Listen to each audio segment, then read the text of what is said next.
to be running through how both in the Premier League and the La Liga went down yesterday. My other video I've already talked about the Aston Villa Arsenal game, and of course the Barcelona versus Real Betis game. But we're going to start with the AFC Bournemouth game against Chelsea. This is a game where, of course, I surely expected that Chelsea is going to see trouble.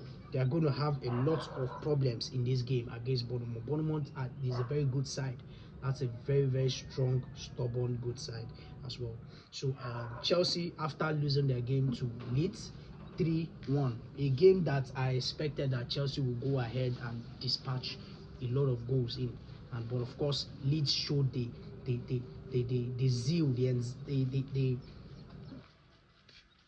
the zeal and that energy. They had so much pace. They had so much, they had so much technicality. Like, they had so much pace, so much energy in that game. They totally dominated the game against, like, the pace level was too much for Chelsea to even handle. They dominated that game. They outplayed Chelsea. Let's just say it like that. And look at this game now against Bournemouth. They of course had more possession against Bournemouth. Yes, of course they will have more possession against Bournemouth, but shot on target, even Bournemouth had more shot on target than them. It was 5-4. So they wasted the future. They didn't have. This is a game that didn't bring much chances in, but the little ones they had, they wasted it, and that was how it ended, a goalless draw against them. And well, with the way the game went down, it was a game that, of course, both teams deserved something from it. So it's okay the way it ended, a 0-0 draw, a draw for both sides. And of course, Everton, Nottingham Forest. Everton very beautifully dispatched a very beautiful win from Nottingham Forest against Nottingham Forest, rather 3-0. Very big, solid points for Everton against Nottingham Forest. I mean, Everton has been so good so far. They have been so adamant and stubborn. Strong club, a club that these are the kind of clubs that will play against big teams and they will cause a lot of problem. And that's the way Everton is. And Everton, they are very, very good this season so far. They of course beat. They were able to seal out the game with 10 men against Manchester United. Came again, won their game, the next game again, and then now they're winning against Nottingham Forest. So they are doing very well for themselves and moving forward. And of course, Newcastle winning this game against Bournemouth 2-1. Very wonderful win. Newcastle hasn't been all that clinical of recent times in their games and all that, but they were able to seal out this one, which is good for them. And the same thing with Spurs. The inconsistency didn't of course apply in this one. They were able to win their game 2-0 against Brentford, which is a very good one for them, because currently where they are in the table is nothing to write home about. So they needed this win for sure. And then Manchester City, Sunderland. Manchester City winning the game against Sunderland 3-0. A game where I thought that Sunderland would give more fighting drag against, and of course they did very well too in this game. Sunderland also tried. They didn't do bad in this game. They didn't have a bad game in general, but they didn't have much shots on target, so they weren't even giving much opportunities to score goals and all that. They had only one shot on target.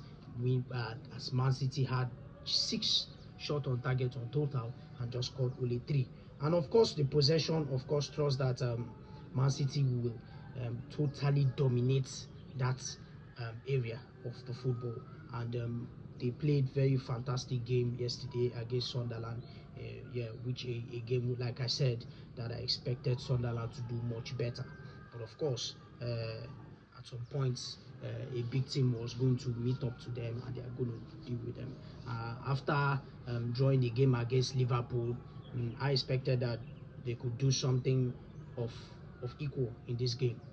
But of course, Manchester United proved that they're the bigger boys and they proved that they are Manchester City. So kudos to them. And of course, Leeds, Liverpool.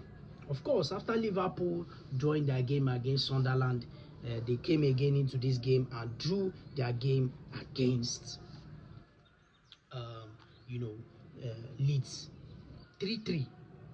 A game where Leeds, I think, a game where, of course, sorry, a game where, of course, Liverpool opened the floor, scoring the first goal from Ugo Ekitike, the second goal Ugo Ekitike, and only for them to allow Leeds to score their first goal in the game, which is Dominic Calvert-Lewin, a penalty that was given to them, a very beautifully dispatched penalty, a penalty that I don't know, I didn't know that Dominic Calvert-Lewin can kick a penalty in this kind of manner, which is a good one.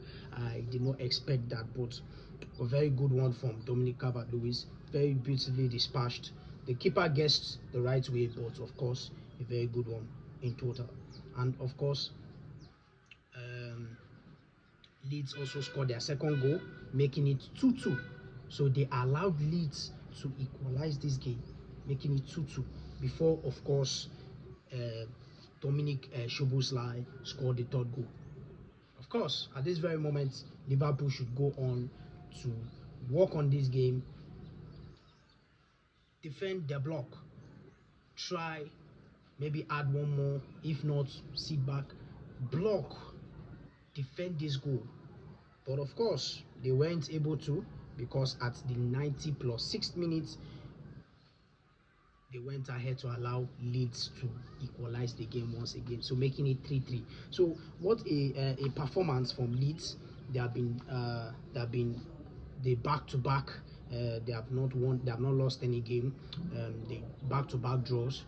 Very good one for them.